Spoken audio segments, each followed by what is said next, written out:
Hello दोस्तों, स्वागत है आप सभी को स्टेनो मास्टरमाइंड में। अगर आप मेरे चैनल पे नए हैं तो चैनल को सब्सक्राइब कर ले ताकि वीडियो का नोटिफिकेशन आपको मिलता रहे। तो मैं आपके लिए डिक्टेशन लेकर आ गया हूँ सिविल कोर्ट के लिए, जो स्टेनोग्राफर की वैकेंसी निकली है उसके लिए। तो आप लोग ये मत सोचिए कि सिविल कोर्ट में कोर्ट का ही मैटर लिखाता है, क्योंकि मैं 2016 का एग्ज़ाम दे चुका हूँ। उसमें आप लोग अगर फर्स्ट डेबिट सेकेंड डेबिट को अगर अच्छे से आप लोग तैयारी करते हैं तो आप लोग आसानी से एग्ज़ाम को क्रैक कर सकते हैं। तो चलिए डिक्टेशन को स्टार्ट करते हैं। महोदय, निसंदेह ही आज भी हम भले ही कई मुश्किलों का सामना कर रहे हों, फिर भी हम 1991 के उन दिनों जैसी स्थिति में नहीं हैं। एक राष्ट्र के रूप में हमने काफ़ी भरपाई कर ली है और हम आगे बढ़ने के लिए तैयार हैं। श्री राव के नेतृत्व के बिना यह संभव नहीं था। अब यह अटकल लगाना व्यर्थ ही और मूर्खतापूर्ण भी है कि कोई और नेता होता तो क्या कुछ ज़्यादा और बेहतर किया जा सकता था या नहीं। तथ्य यह है कि वही नेता थे जिनके कारण हम एक ऐसी स्थिति तक पहुंच गए हैं जो देश और उसकी तरक्की के लिए निरापद है। हम जिस अवधि से गुजरे हैं वह बहुत मुश्किल और हलचलपूर्ण थी। सोवियत संघ के पतन और विघटन से हमारी जो कुछ भी अंतर्राष्ट्रीय स्थिति थी उसका आधार ही खत्म हो गया।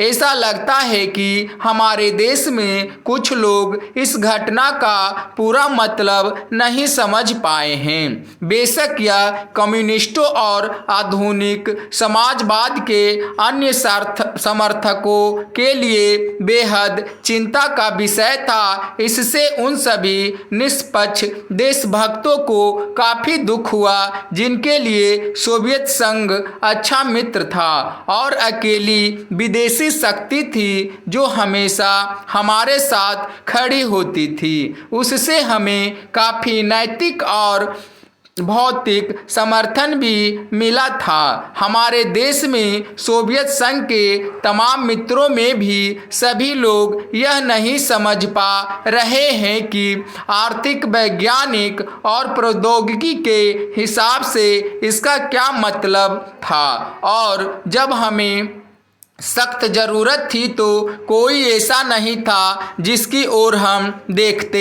घबराने और अपने देश को दिवालिया राष्ट्र घोषित करने के बजाय प्रधानमंत्री ने मुश्किलों का डटकर मुकाबला किया, हमें इस संकट से निकालने की व्यवस्था की और साहस के साथ देश को एक नए आर्थिक रास्ते पर अग्रसर किया। कांग्रेस ने अपने चुनाव घोषणा पत्र में इसकी मोटी रूपरेखा न बना ली होती तो बेशक यह संभव न हो पाता। इस घोषणा पत्र के मुख्य निर्माता स्वयं राजीव गांधी थे और इसे तैयार करने में श्री राव उनके मुख्य सहायक थे। देश को संकट से उबारने और नए आर्थिक रास्ते पर ले जाने में बेशक मनमोहन सिंह की देशभक्ति, विद्वता और ख्याति महत्वपूर्ण कारण थे। नई आर्थिक नीति जनता के हित में नहीं है, इस काल्पनिक तथ्य को लेकर काफ़ी हंगामा मचाया जा रहा है।